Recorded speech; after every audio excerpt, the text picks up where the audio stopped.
Look, first of all, man, I just want to congratulate you on one hell of a comeback from the injury that you suffered last year. I've seen a couple of videos of you putting in work, and I have to tell you, all of us at Flow, me especially, we've been rooting for you from afar, and it's really been cool to watch. Really appreciate it. No question. And you know what? Let's go ahead and start there. Actually, you go into last season as arguably the premier running back at the FCS level. Huge expectations, obviously, at Towson because of you and Tom. And then, bam, middle of September, blowout victory at Maine. Should have been a good day. But you tear your ACL and your MCL. What do you remember about that game? What do you remember about that moment, when everything kind of came to a halt for you? Literally, I can remember. I remember it like it was yesterday. Literally got the kickoff return. Think I'm about to break through. Somebody sneaks in. I'm holding them off. Then my legs just get taken underneath me, but I was fine right there. And then the guy that was still on me started bending me one way, and then the guy that was trailing me behind actually fell on my knee when it was going up. So I just felt like two gunshots to my knee, and then everything just went silent from there. Like I couldn't scream, I couldn't yell or anything. I could like the only thing I really could do was like grunt, and like my leg just went numb for a second, and then like I was able, like once I turned over, I know I could have walked off the field or even ran off the field, but they just told me not to put any pressure on it. So I guess they knew right away. So, 'cause I definitely knew something was wrong with my knee, and then I just didn't know how severe it was. But then in the tent, they told me what I did, and then I just started crying, um, just because I couldn't play with my brothers anymore. I couldn't play football for that time being, and it sucked. And then like my dad came down, he started crying.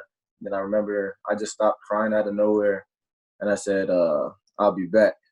And then my dad just looked at me like I was crazy, and I was just like, "Nah, God has a plan for me." So, and then after that, he just like stopped crying, and it was just like he just started shaking his head.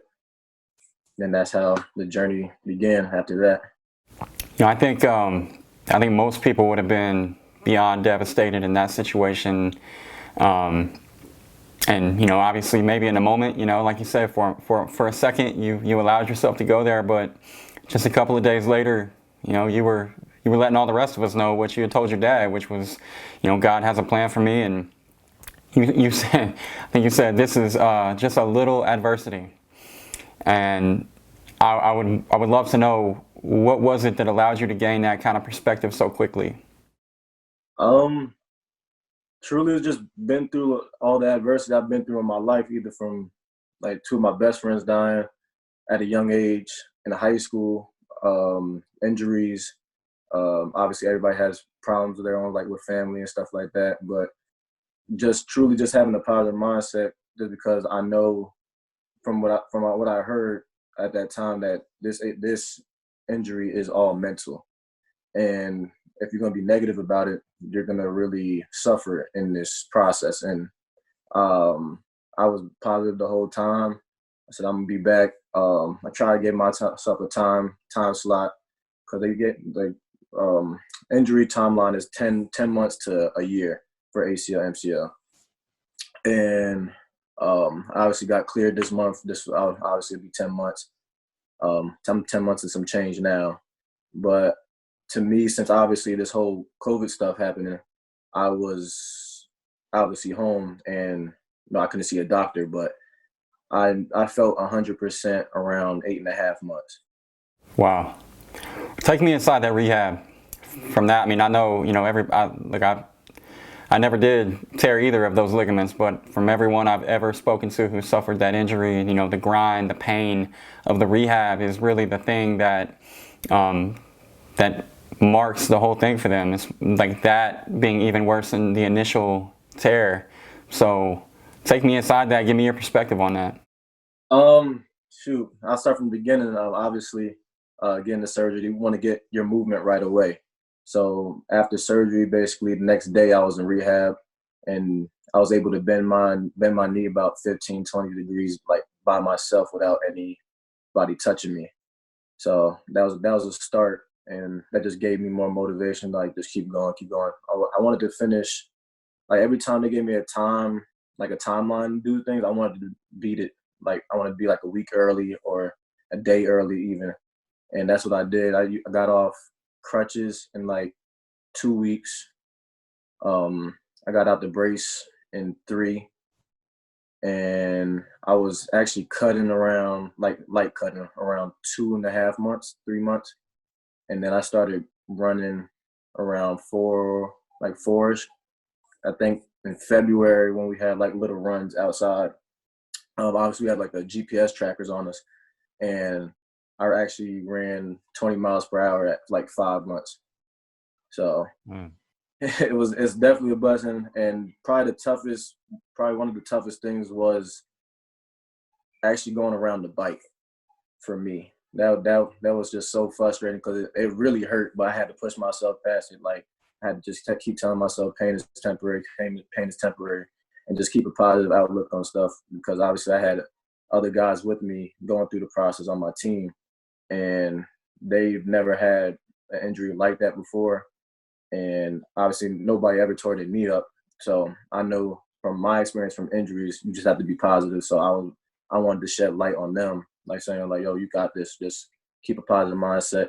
And I think everybody did a great job, and everybody's 110% right now, and actually stronger, faster, and bigger than they were before. So You mentioned that the bike was, because I think the other thing about this type of injury is everybody has that one thing that for them, like that was the worst. This particular, thing that I had to do was beyond everything else. That was the one thing. So when you see a bike now, what does that represent for you?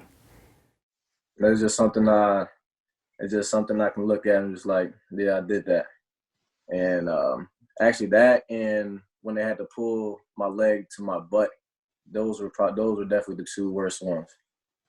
And like obviously I don't like showing pain at all, but like I just had to I had like suck in everything, just like hold like when something hurts me, like I could like clench my fist or like move my feet around like a lot, just because I know it just hurts, but I don't want to show like weakness and stuff like that. Yeah. So you do all that. You get all the way through that. You get the medical red shirt. You're back. We're a little over a month from what would have been the season opener, and then the CAA. They do what they had to do. They elect to cancel fall sports out of concern for COVID-19. So, where were you when you found out that was the plan? What was that moment like? It was bad. Like I was actually in the same spot right now in my room. We had a team meeting probably 1 o'clock that Friday, and then they told us they canceled fall sports, and then I was just like distraught in a way. I was just like so sad. There's more so. It's not more so that I couldn't play. It was more so I couldn't leave and play with my brothers again. Just because I know if it was like as of right now, I don't know how we would do it in the spring. So it would look like we would play next fall, and that would be my 7th year in college. And I already told my coaches already know that was out the question. So it really hit hard for me, especially being the captain. I couldn't play with my brothers again. Well, I'd been wanting to reconnect with you for a while anyway, but especially now, as I think, as much as any other player in college football right now, I think that you are really in an unprecedented situation. You say, you're not really expecting the conference to play in the spring. When I talked to the league commissioner, Joey D'Antonio, 2 days after the announcement, he was optimistic. He said that he expects to have some kind of a season in the spring, and that's great. But you're a guy that you have NFL ability, and I know that you've had eyes on the league for several years, and a spring football season is going to interfere with a number of things related to that: training, the combine, the draft. But at the same time, teams they haven't been able to watch you play since September of last year, and a full season since 2018, which that leaves you with a hell of a conundrum, I'd imagine, because in that scenario, even if there is spring football, do you play for Towson and get more tape, or would you lean toward focusing on yourself, getting into an all-star game, pushing towards the NFL in that way, or is there another option, another road that you're going to go down? That's a good question. I actually thought about all this, especially on that Friday, especially going through all the emotions and stuff. But I know one thing I'll take from Coach Ambrose. Obviously, I love the guy. He always told me not to make any choices off emotion. So I took my time. I prayed about it that day, that whole week, and I was able to get back to my family last weekend. And my sister lives in North Carolina, so I had to FaceTime her and let her know what was going through my mind and what I thought was the best from obviously thinking about every situation and what's best for like us as a whole. And I actually just talked to Ambrose yesterday, and I'm going to enter the transfer portal just so I can get more tape on obviously my knee. And then obviously playing at the FBS level has always been a thing for me. And coming out of high school, I did have the offers, but I did ultimately choose Towson, and uh, I don't have any regrets of choosing Towson. So definitely, I think this is best for my future. Just to get tape, erase the red flags from the NFL. I'm thinking, is he healthy? Because obviously you said I haven't played a full season since 2018, just because due to my injury last year. So I think playing at a school that's playing in the fall will help me tremendously. Especially I do my thing and leave everything else up to God, and I can get the Senior Bowl or one of the top three senior showcase, so I can show my talents there in front of NFL GMs and stuff like that. And with me being on the Senior Bowl watch list and actually playing this fall, I think that would do me justice. And then comes after that the combine, prayerfully, and then pro days, and then the draft. So I can really set myself up, me and my family up for life if I do this right. And I think I'm making the right. Yeah, I mean, it makes a ton of sense, man. It really does. Obviously, a difficult decision leaving Coach Ambrose and the Towson family. I know how you feel about those guys. What are you looking for when it comes to picking a new home for the fall? Just something that fits me. Like I just got to look in to the offensive scheme, or his zone scheme, power scheme, pro style, spread, those type of stuff. Where would they utilize me? Because I don't want to be one dimensional. I want to play running back, line up in the slot, even outside if I can. Obviously, catch in the backfield.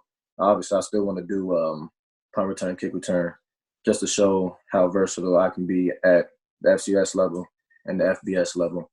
So that's definitely two big things. And the third one's just obviously I just gotta trust your word, because I only have 1 year. I'm gonna give you all I can for 5 to 6 months for that university and my new home. So I'm hungry, and I just can't wait to find a new home.